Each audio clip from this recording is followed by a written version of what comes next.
Assalomu alaykum. Bizda demak ikkinchi savol tanqidiy fikrlash masalasi. Xo'p, hasharotlar ichida faqat asalari gul shirasini, ya'ni nektar yig'ib, uni murakkab fermentativ jarayonlar orqali uzoq vaqt buzilmaydigan mahsulot, ya'ni bu nima desa asalga aylantirar ekan.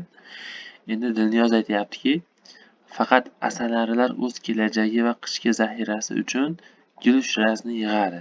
Uni murakkab fermentlar yordamida asalga aylantiradi. Qolgan hasharotlar bunday zaxiraga ega emaslar, dedi.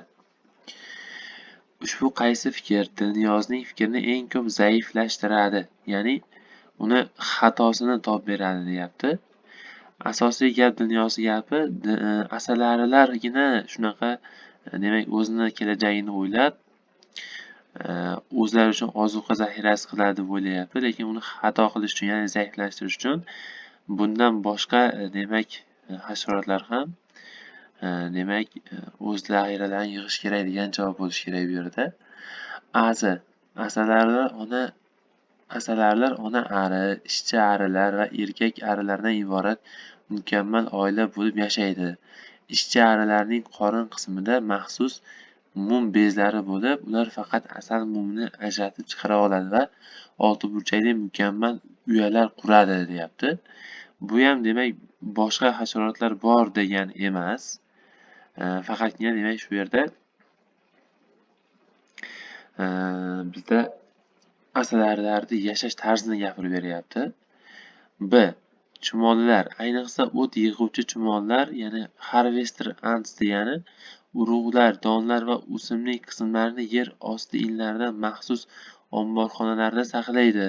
Ba'zi turlari esa shirinlik manbai sifatida afhidlar, ya'ni shira chiqaradigan shirani yig'adi, deyapti. Mana. Demak, bizda bu yerda asalaridan boshqa demak chumollar ham borligini aytib ketyapti bu yerda. O'zi uchun zaxira yig'yapti. Endi S.